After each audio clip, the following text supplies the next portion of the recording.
Heyo, kembali lagi ke channel saya. Nah, sebelum kita ke soal selanjutnya, pembahasan soal selanjutnya, yuk saya kasih waktu dulu untuk kalian klik tombol subscribe bagi yang belum subscribe, like bagi yang belum like, dan share ke seluruh kontak kalian ada di media sosial. Supaya apa? Supaya sama-sama belajar ya, mendapatkan ilmu yang sama. Nah, oke ya, saya tunggu. 5, 4, 3, 2, 1. Nah, kalau udah baru kita akan lanjutkan ke pembahasan soal. Terus di akhir video nanti ada kotak ya. Itu kalian bisa klik untuk menonton ke video selanjutnya tanpa harus bolak-balik lagi. Oke? Sampai bertemu di soal berikutnya. Soal nomor 16. Jika X dan Y adalah bilangan bulat positif, ingat ya, Y dan X itu adalah bilangan bulat positif, apakah X per Y lebih besar dari 1? Nah, putuskan pernyataan 1 dan 2 untuk menjawab pertanyaan tersebut. Nah, pernyataan pertama dikatakan X tambah 3 sama dengan Y. Nah, kalau melihat dari situ, sudah jelas ya secara logika juga bahwa Y itu bakalan lebih besar daripada X ya, karena kan sesuatu ditambah 3 itu adalah Y itu ya, karena X dan Y nya bilangan bulan positif, berarti X lebih kecil dari Y atau Y lebih besar dari X. Maka nanti dari soal ini, kalau ini kita rapihkan gitu ya, jadinya X lebih besar dari Y gitu ya, karena kan dikali Y kali Y. Nah, hasilnya ini ternyata X lebih besar dari Y. Sementara ini katanya apa? X lebih kecil. Nah, jadi sudah bisa terjawab bahwa dari pernyataan 1, apakah ini benar lebih besar 1? Salah. Nah, berarti ini sudah cukup ya. Ini sudah cukup. Nah, sekarang kita lihat pernyataan kedua. Karena masih ada opsi A ataupun D gitu ya. Nah, dari pernyataan 2 kita lihat X tambah 5 per Y lebih besar dari 1. Kalau ini kita ubah ya, kalau ini kita ubah menjadi, nah seperti ini. Berarti X tambah 5 lebih besar dari Y. Nah, untuk X tambah 5 lebih besar dari Y ini punya dua kemungkinan. Kemungkinan apa? Nah, kita tuliskan di sini. Untuk X lebih besar dari Y kurang 5, ini pindahin ke kanan gitu ya, maka hasil akhirnya nanti X per Y akan lebih besar dari 1. Karena kan Y minus gitu ya. Nah, tapi untuk X lebih kecil sama dengan Y kurang 5, maka nanti X per Y-nya justru lebih kecil sama dengan 1. Nah, jadi kalau misalkan katakanlah ini tadi lebih kecil sama dengan dari ini, otomatis kan ini lebih kecil daripada Y gitu ya. Maka X per Y-nya pasti lebih kecil dari sama dengan 1. Nah, tapi ini mengandung dua informasi. Nah, bisa lebih besar, bisa lebih kecil.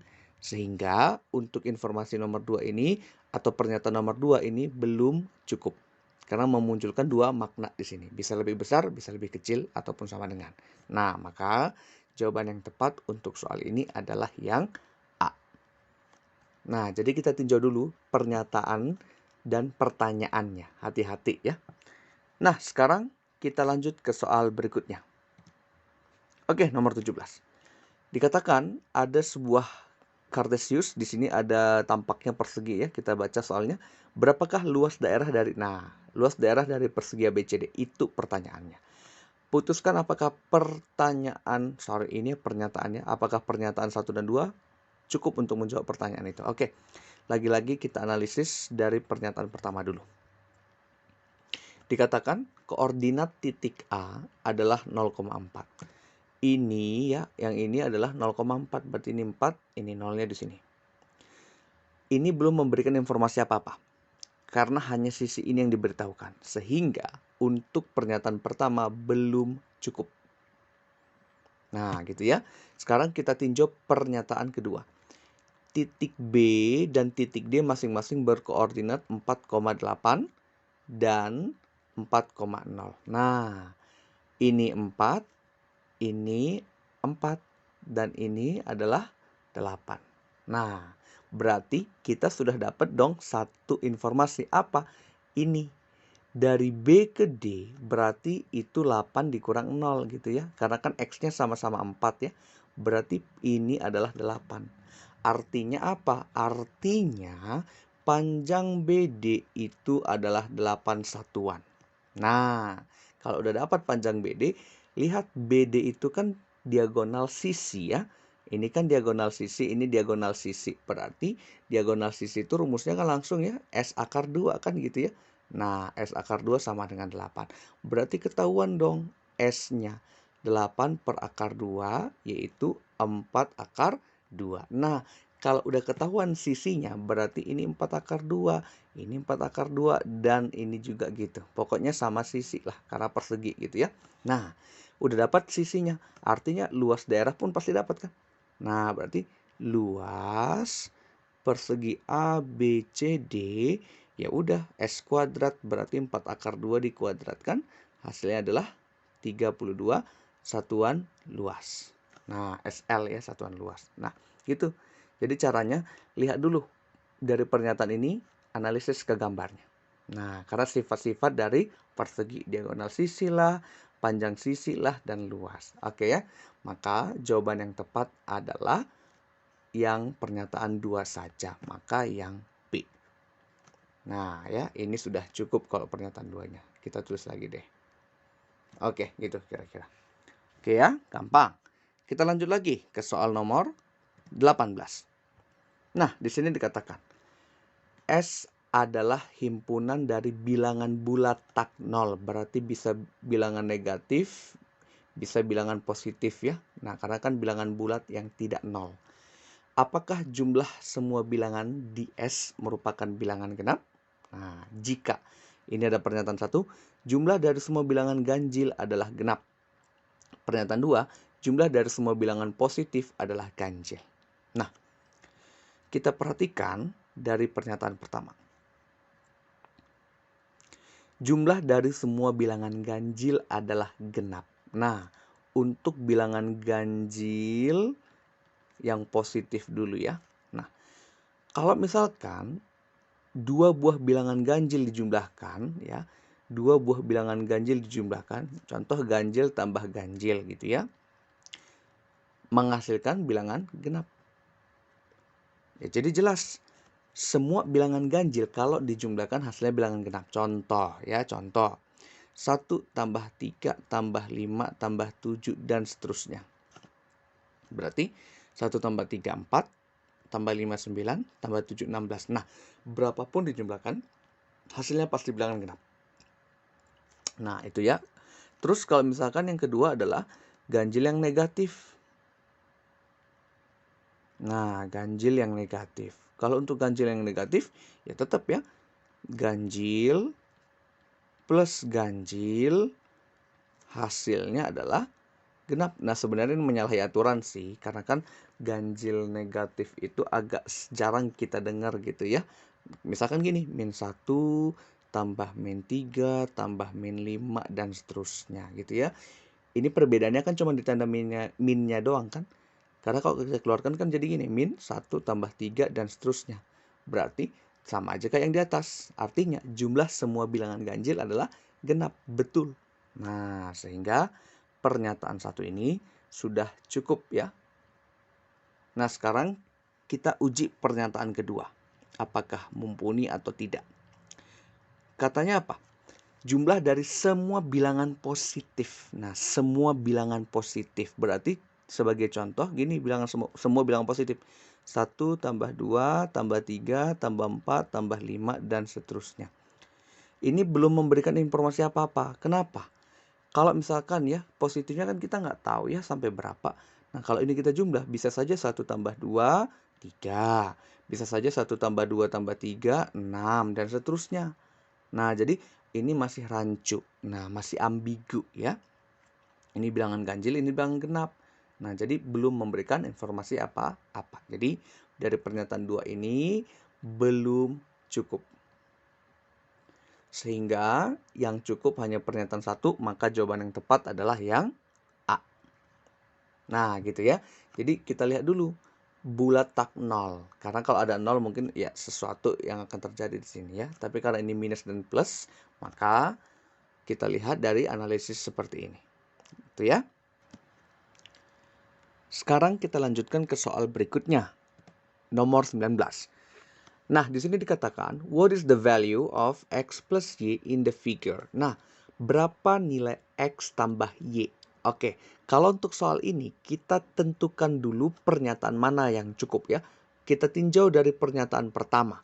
Nah, di situ dikatakan bahwa W sama dengan 95 derajat. Artinya, kalau W-nya 95 derajat, maka kita sudah dapat informasi di sini. Karena ini kan totalnya harus 180 ya. Maka misalkanlah ini adalah sudut A gitu ya. Berarti dari situ nanti kita sudah dapat informasi bahwa A sama dengan 180 derajat dikurang 95 derajat, yaitu yang W-nya. Berarti kalau ini dikurangkan, hasilnya adalah sekitar 85 derajat gitu ya. Nah, sudah dapat A. Sekarang kalau udah dapat A, tetap kita tidak bisa menentukan X dan Y-nya. Sehingga informasi satu saja tidak cukup ya.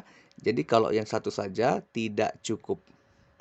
Nah, sekarang kita tinjau pernyataan yang nomor 2. Dikatakan bahwa Z sama dengan 125 derajat. Nah, ini gitu juga. Antara Z dengan sudut yang di sini itu kan berpelurus ya. Katakanlah sudut B. Nah, berarti dari situ sudut B sama dengan 180 derajat dikurang Z, yaitu 125 derajat. Hasilnya adalah 55 ya, 55 derajat. Nah, gitu kira-kira. Tetap kalau 2 saja belum cukup. Ini cuman ini yang diketahui, sementara yang tanya X dan Y nggak bisa. Nah, sehingga 2 saja tidak cukup. Nah, sekarang kita harus menggabungkan. Kita coba gabungkan. Karena nanti kan ini soal standar SBMPTN UTBK ya. Berarti ada opsi C yang 2 pernyataan sama-sama cukup. Nah, coba kita gabungkan informasi dari 1 dengan 2. Nah, kita sudah dapat nih. Kita sudah dapat berapa nilai A, berapa nilai B-nya. A-nya 85. Sedangkan B-nya 55. Nah, sudut ini dalam, katakanlah ini bangun segi 4 sembarang ya. Segi 4 sembarang. Sudutnya kan harus 360 derajat. Berarti A plus B plus, nah, katakanlah ini C, ini D gitu ya.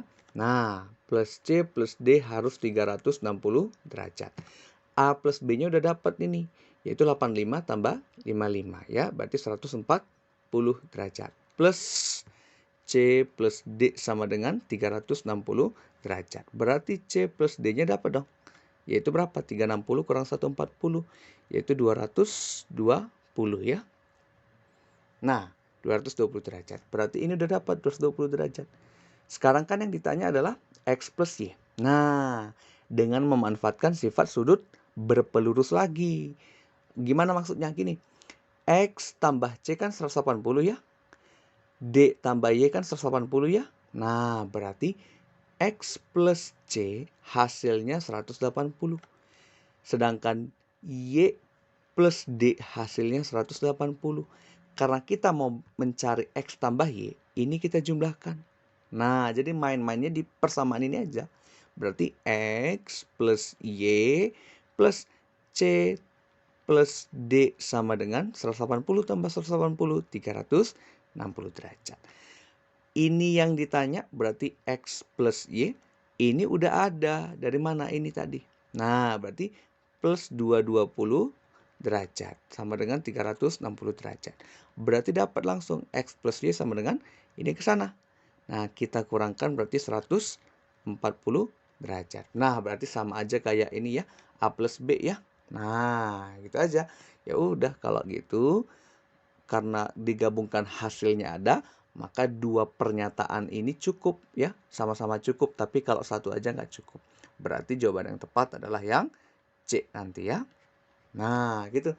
Jadi lihat sudut berpelurus antara 2 buah sudut yang dipisahkan oleh garis. Nah, gitu kira-kira. Mau 1 garis, mau 2 garis, yang penting sudut berpelurus ya.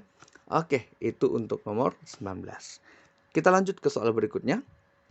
Nah, nomor 20 yang terakhir. Yes. Nah, kita coba.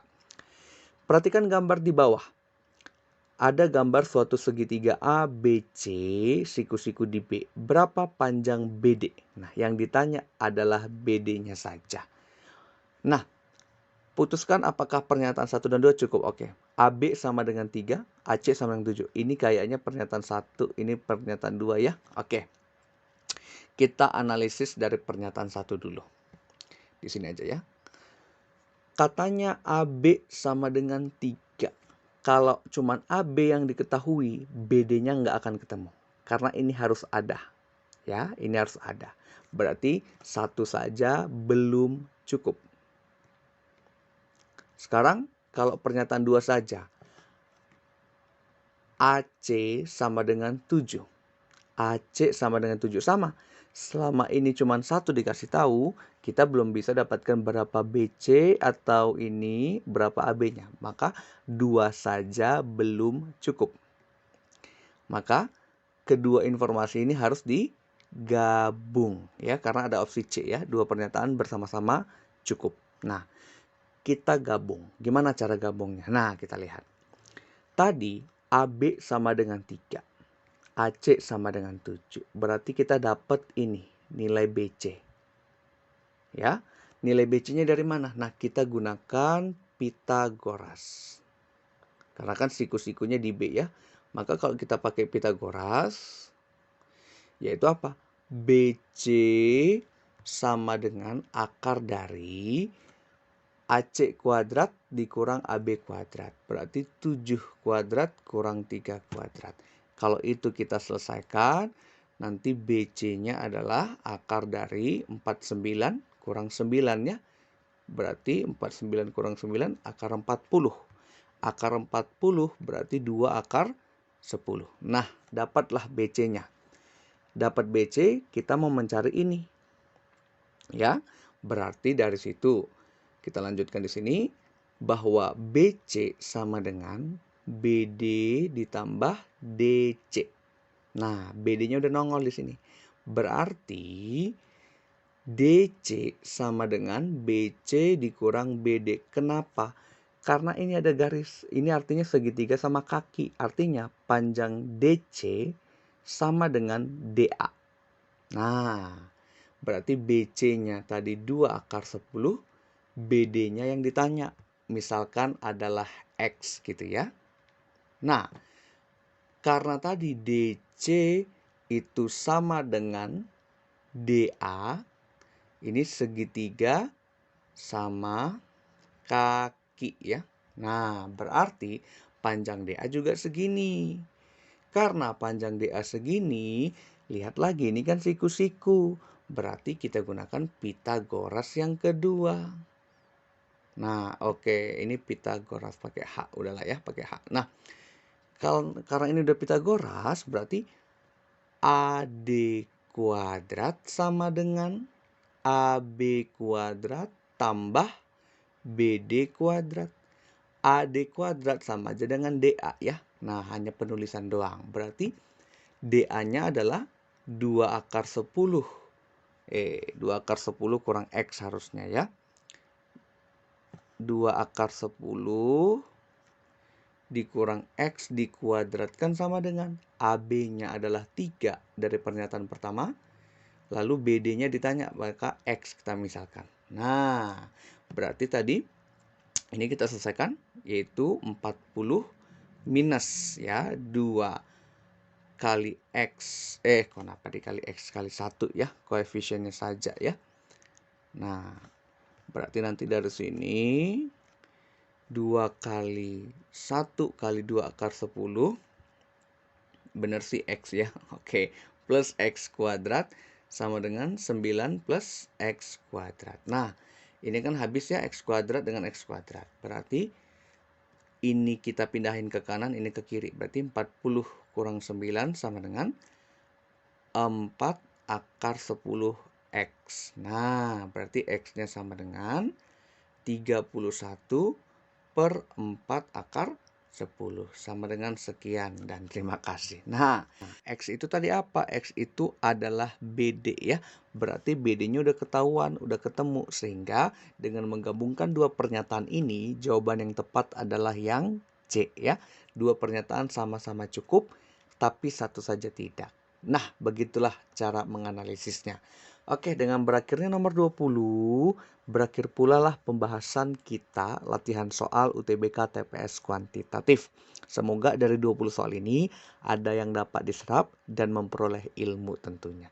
Oke, sekali lagi jangan lupa untuk semangat belajar ya, karena waktu UTBK tinggal beberapa saat lagi ya. Nah, itulah dari saya. Jangan lupa subscribe bagi yang belum. Ayo buruan supaya dapat notifikasi terus. Dan like video-video yang ada serta share ke teman-teman kalian. Jangan asik sendiri loh belajarnya. Gak seru kalau sendiri. Nah gitu kira-kira ya. Oke, sekian dari saya. Sekian dari gue. Sekian dari aku. Salam semangat dan terima kasih.